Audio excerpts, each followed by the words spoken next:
Hi everybody, this is Craig Tanner for The Mindful Eye and the Daily Critique. Today's image was created by Wes. Wes recently created this image on our Grand Teton National Park workshop. Location here is Colter Bay, and for most of our shooting locations we have an assignment that's connected to a presentation that's been made, and the assignment for this location was black and white. One of the things I love right away about Wes's image here is just the quality of the different tones that Wes has presented here in the final version of this partially abstract image from Colter Bay. To me, this is stunning from a tonal quality. This is the kind of scene that has the potential to express everything from pure black to a pure white. And Wes has presented the image in a way where he does have pretty large areas of pure black. He also has areas of pure white, and then we look at mid-tone areas. There's a really beautiful local contrast in those areas. It's sort of personal taste whether you like high contrast, medium contrast, or lower contrast black and white. I tend to like higher contrast, but from a more objective place, talking about design, we've talked about this in color a lot, but to me it's true in black and white. When we have the visual anchor of a pure black in a scene that can express it, can tend to help all of the other tones have a feeling of more separation and more vibrancy. Also can tend to have quite a psychological impact on the viewer. That low end, the darker end. Said this a lot, but it's worth saying again today. Digital, because of the histogram, it's a great tool, but it encourages us too much to stay within the lines, and having real rich blacks and areas of black with no detail and even areas of white with no detail can be a great choice to make in terms of managing your images, both color and black and white. And just really encourage you to look at this image and see how you feel about tones, and ask yourself the question, how often are you having areas in images that can express it? Just pure black. How often are you working with pure black? You might go back to some images that you've edited lately, both in black and white and color, and had a real strong, vivid low end in some places, and see how that changes about how you feel about the image. You could do the same thing to some small areas that could express white with no detail, and see how that changes the way you feel about those images.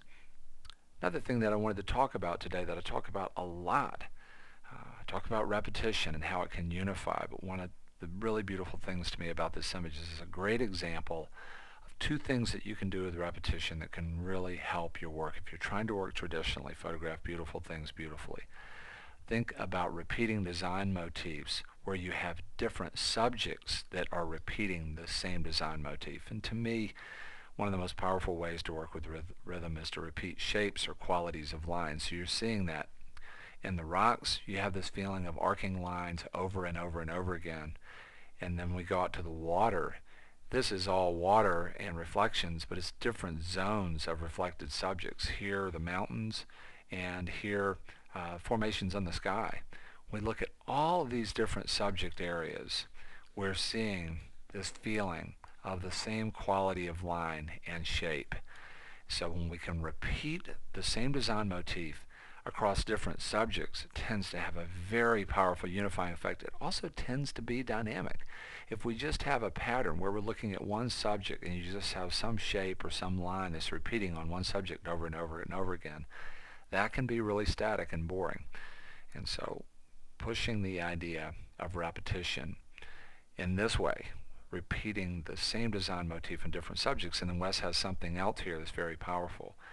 He has the same quality of line and the same shapes, but they're showing up in different sizes. Down here in the foreground you have these real small individual rocks that are making these arcing shapes.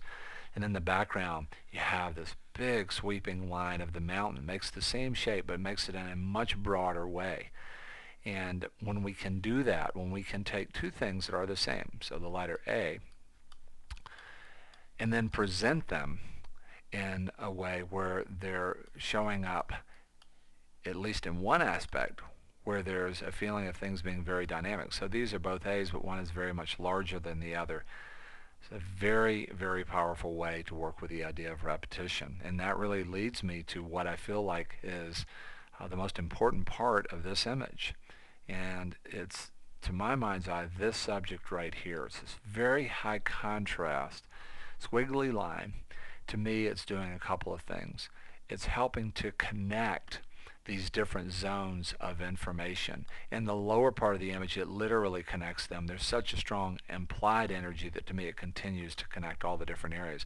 If we were to take that away, then from a design standpoint and psychological standpoint, I might really just sort of get stuck in these bands.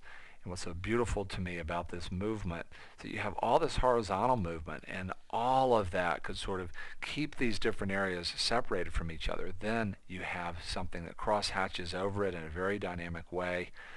It's obviously a quality of line that has a lot of energy when you look at the contrast.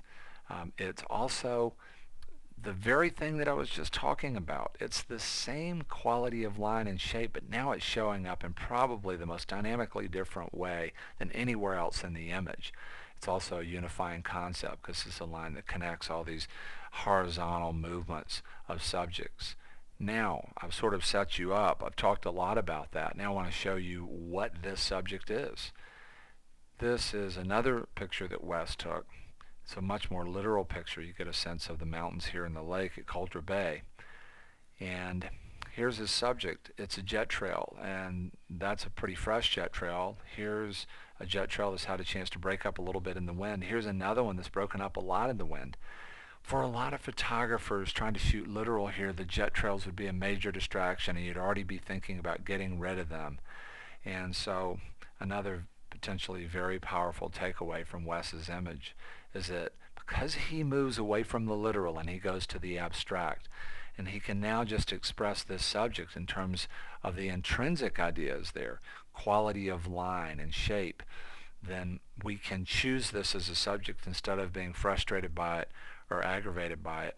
One of the things I'd really encourage you to do when you look at Wes's image today, when you're shooting big landscapes, is to see how in every scene that you shoot, you can potentially shoot literal and shoot abstract. And it also just really encourage you, when you find yourself being very frustrated by something that's in your field of view, to figure out a way to work with it, to go with it.